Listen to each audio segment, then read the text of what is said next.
Hi there, wig lover. This is Heather from CysterWigs.com, and today I'm bringing you a review of Runway Waves by Gabor in one of my favorite blonde colors. And I'm not just saying that, this is probably my favorite blonde from the Gabor line. This is GL14 22SS, also known as Shaded Sandy Blonde.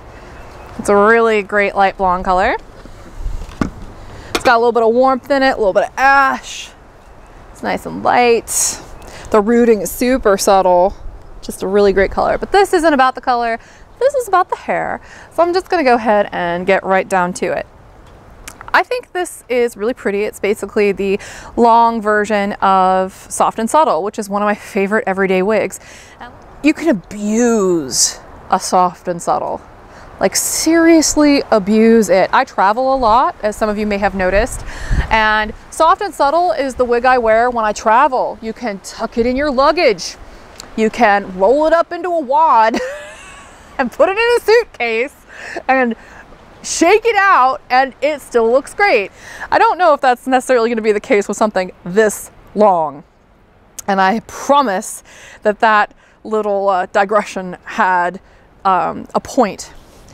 One of the big drawbacks to the Soft and Subtle is the amount of hair that they give you right off the bat. And the same holds true with Runway Waves. There's entirely too much hair on the top and the front of this wig, particularly on the side opposite of the monofilament side part. The combination of permatease over here and, you know, and they give you plenty of it. I mean, it actually counters the curl pattern very well, but they just give you too much hair. If I tilt my head forward and let it all flop in my face a little bit, like, look at how much hair that is. I'm basically like the love child of Rapunzel and Cousin It, okay? I mean, this is a beautiful wig. Do not get me wrong. Like, I really do think this wig is very pretty. This wig will need thinned for most people to get away with it, including me. And I'm a big gal. I'm gonna need to thin this one to get it to look right. And I had to thin my Soft and Subtle to get it to look right. I had to thin it in the front because it was just so much hair. But I've always been of the impression, and you know, as much as I'm griping about how it's got too much hair, I 100% of the time would much rather have a wig with, and I know there are going to be people who disagree. I know for a fact there are people who disagree with this already because they write my store all the time. But I personally, I'm not speaking for you guys, but personally, I 100% of the time would rather have a wig with too much hair than a wig that doesn't have enough hair on it, because it is way easier from a technical standpoint to thin a wig out with a pair of thinning shears than it is to try to find tracks and then add more hair. That is so much more difficult, especially if you're trying to add hair to a hand-tied wig. Have you ever tried ventilating your own wigs before? That's what it's called when you take one of those hooked needles and you try to individually thread hair into a hand-tied cap. When you try to do that yourself, you'll realize just how much labor goes into one of those hand-tied wigs, and you'll realize why they're so expensive. I mean, it's pretty spectacular how laborious it is to sit there with one of those ventilation needles to get that job done. So I mean, like I'm saying, it's easier to take hair off. So even though I'm griping about it, it's a minor sort of nitpicky kind of thing, but it is something worth noting because I know that a lot of people don't like full density wigs, and this one, totally, 100%. Same thing with Soft and Subtle, very high density. Like, if you're looking for a low density hair, no, this isn't gonna give it to you. But what this will give you is beautiful texture. I mean, and if you want full density, like, whew, I mean, it looks really glam, you know, in this color, and it's a beautiful wave pattern that they have here in the Gabor line. Just very soft, very subtle, like the Soft and Subtle. It's just a really gorgeous, gorgeous piece. So I actually really like Runway Waves. I'll probably end up keeping this one for my personal collection, even though I need another wig like a hole in the head. But I really like this one, and I think it'll make a nice complement to the Soft and Subtle that I have in this color and the ones that I have in other colors. Nice. So let me go ahead and tell you some specs now that I've given you the nitty-gritty details about this wig and my opinion of it. So the front is 14.5 inches, the crown down also 14.5 inches, the sides are 12, the back is 13.5, and the nape is 9. So she's long, but not super long. She's kind of in between a long wig and a mid-length. And the overall length is almost 5 ounces. So that should tell you that she's got some heft to her. She's got a fair amount of hair, but beautiful texture. So let me go ahead and take this one off now so I can show you the cap construction. Runway Waves has a hand-tied lace front and a monofilament side part. That side part, alas, is on the left. You could probably predict that. It is open on the top and has permatease up here to obscure those tracks. And then it's open on the sides and in the back with an extended felt nape and Velcro adjusters. There's also Velcro here on the ear tabs. And this one is an average cap wig, but it stretches like whoa. It's really nice and stretchy. Not so much on the top here though. So if you have a big ear to ear measurement, which by the way, ear to ear measurement measures your crown space. It does not actually measure the space between your ears. It measures up and around.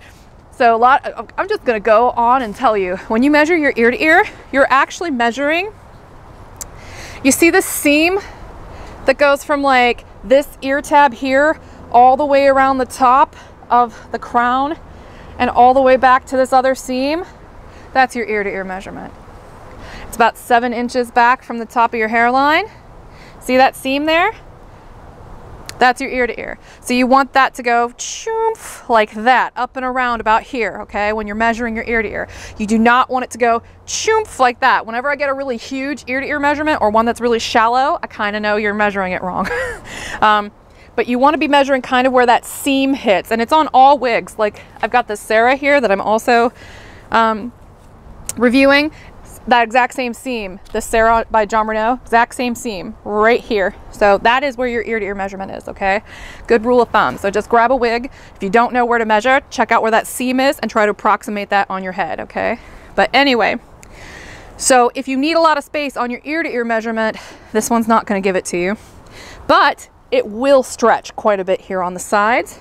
And like I said, really generous amount of Velcro here so you can let it in and out a ton.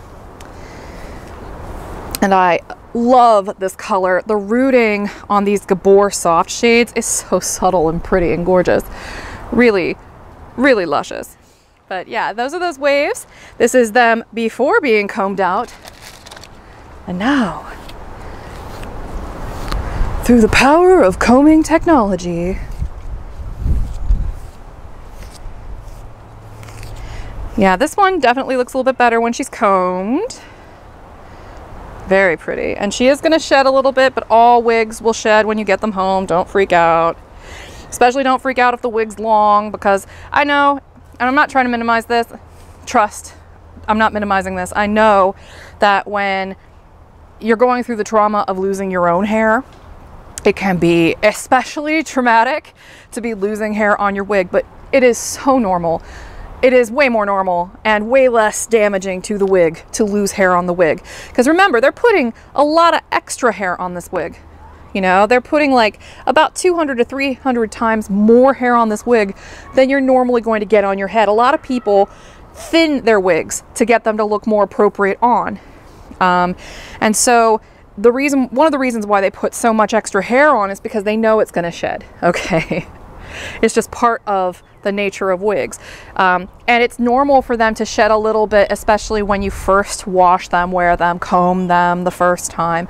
What's not normal is if you get a lot of shedding after you've combed it, you know, the first half dozen times, after you've washed it a couple times. That should settle down after a bit. If it doesn't, and you're still getting big clumps of hair falling out, I mean, that's an issue. And perhaps, you know, it speaks a little bit that you're perhaps treating the wig a little roughly. I mean, it could be a number of things really. But generally speaking, don't be freaked out by a little bit of hair shed. It's completely normal. And you don't normally see it in my videos because I tend not to address it, but we've gotten some help desk tickets lately that make me feel like I should be addressing it a little bit more. So let me go ahead and put this one back on for you now. This has been the CysterWigs review of Runway Waves by Gabor. This is the average size version of this wig, by the way. I didn't get the large cap because I don't need all the extra space up here at the crown. But if you do, get the large cap version. And the color on this has been GL14-22, also known as Shaded Sandy Blonde. I'm Heather. I'm from CysterWigs.com. That's CysterWigs.com. Thanks so much for watching my videos. Hopefully you'll like what we do and you'll check out my wig store. And until next time, I hope you have a great afternoon. Bye-bye.